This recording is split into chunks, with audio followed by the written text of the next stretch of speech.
Well, good morning everyone and welcome to another Ludicrous feed video. This morning it is 20 degrees in an overcast Sydney. This morning I wanted to touch on one of my favourite topics, which is why there aren't more electric vehicles on our roads in Australia. To understand that fully, we need to go into the history of electric vehicles and what really happened to them in the 20th century. And we will do that in this video today. So let's start off with the turn of the century, in the late 1800s, when the motor car was first becoming popular. There were three main fuel types back in the late 1800s: gasoline, electricity, and steam. At that time, electricity was actually one of the leading types of fuel. Even more popular than gasoline. Steam was not very popular because it took a long time to start the car every morning. It took up to 45 minutes to start the car. Gasoline at the time was not that popular because at the time you needed to crank the handle to get the car started. And that took a lot of effort. A lot of people who didn't have the strength to do it, and it was not very convenient. The electric car was in its heyday in the early 20th century. It was due to the fact that it was clean, it was quiet, and the only issue with the electric car was range anxiety.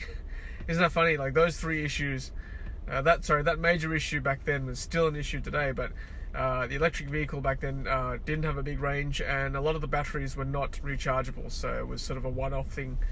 You had to keep changing your battery every time you wanted to drive your car.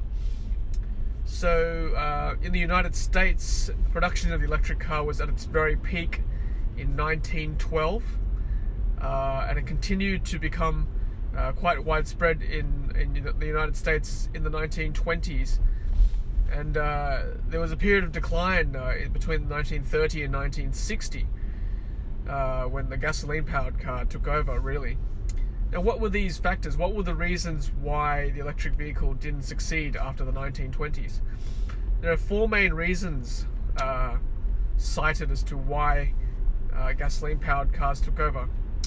The first reason being that the roads in America became better. So with roads becoming better, people wanted to take road trips and travel further. So the issue of range anxiety really took hold. Gasoline-powered cars were able to travel further. It was quicker to refuel. So that meant that people abandoned their electric cars and started using gasoline-powered cars. The second reason was the advent of the electric ignition for gas-powered cars. This meant that nobody had to turn the crank anymore. You could just, it was easy just to start the ignition with a key, and away you go, and then the gas would take over after that. The third reason was that crude oil was discovered in the United States, and in particular in Texas.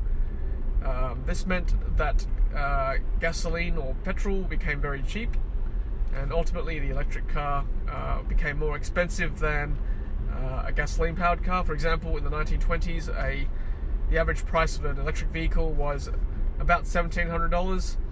Compare that to a gas-powered car, which is literally half the price, about $800 for a gas-powered car. The fourth reason for the decline in the electric vehicle back in the 20s was the fact that Henry Ford managed to set up a production line for his famous Model Ts. So this led to the gas-powered car becoming quite cheap. So those four reasons were primarily why the gas-powered car became more popular than the electric vehicle. So yes, the electric vehicle declined, and the gas-powered car had its heyday between the 1930s and really all the way up to the 1960s and 70s. It was a bit of a resurgence for electric vehicles. The United States Postal Service started using electric-powered trucks to deliver its mail. Again, the issue was with range. They didn't go very far, and they couldn't go very fast. So essentially, they were boxy, and they really were only for utility, such as delivering mail, for example. So there was renditions of electric vehicles within the 20, 30 years between the 60s and the 90s. They were essentially very boxy. They couldn't go very far, not very attractive to look at. And they essentially were just gas-powered cars with electric motors refitted where the engine was. Now, in the 1990s, General Motors in the United States released a car called the EV1. Now, this was quite an interesting case study. So between 1996 and 1999, there was a car called EV1. There were two versions of this car. The first version was ran on a lead-acid battery. I'll show you a picture of it on the left of screen here. It wasn't a bad-looking car. It looks a bit like the old Mazda MX-5. Looks quite sporty. It wasn't the usual boxy shape that people were used to in the 70s and the 80s. And the first rendition of this car had a reasonable range, had 80 miles, which is not bad. I mean, you still get around town with 80 miles. To most places where you want to go. It had a top speed of 80 miles an hour, which again is not bad. That's about 120, 130 kilometers an hour. The second rendition of this vehicle had an even longer range. It was about 200 miles. So it was pretty quick as well, 80 miles an hour, so not bad. Definitely enough for city driving. And it had a nickel metal hydride battery, so it was a bit better than the lead acid battery. Then, of course, the EV1 car didn't survive. Again, we don't really know why it didn't survive. Some people might say it's a conspiracy by the oil companies, possibly that, or just because it wasn't popular enough. It just wasn't versatile enough because there weren't charging stations, or just the infrastructure just wasn't there to support a vehicle such as the EV1. So then, obviously, in the late 90s, early 2000s, then you get sort of modern day electric vehicles like, obviously the Tesla these days. Nissan brought out its Leaf in the mid 2000s, 2015, I think it was. Sorry, 2010. It brought it out in 2010. I apologize. So yeah, nowadays you've got sort of four versions of three types of electric vehicles. You've got hybrids. Hybrids are cars that cannot be plugged in to charge. The gasoline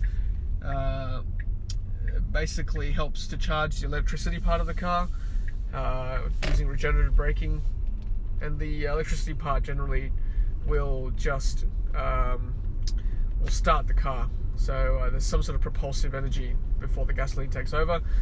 There are plug-in hybrids. Now, plug-in hybrids are like the Mitsubishi plug-in hybrid EV. So it's like a hybrid where the electrical energy is used for some propulsive force and also some momentum later on if there's enough charge. But again, the range in the electricity part of that car is not very long. And of course, there's battery-powered electricity cars, which is like the Tesla, of course. And they're 100% electric. So there you have it, three types of modern electric cars, and we went through a little bit about the history of the electric vehicle. I'll do another video later on about what we can do to help this movement in this country. I had a previous video about what governments can do as well. But there you have it, the history of the electric vehicle in the 20th century. Alright guys, well thank you very much for watching once again. We've had very good success again with our latest videos, so thank you very much for watching. Thank you for all your support. If you'd like to subscribe, just go ahead and click the subscribe button. And thank you very much for watching, and wherever you are in this world, have a lovely day. And as always, happy charging. Hey, thanks for watching, and thank you for helping us to bring the electric vehicle revolution to Australia. If you've enjoyed our videos, please take a moment to hit subscribe. We would really appreciate it. If you're close to buying a brand new Tesla, then lucky you. Use one of our promo codes on screen to unlock special goodies from Tesla. Happy charging!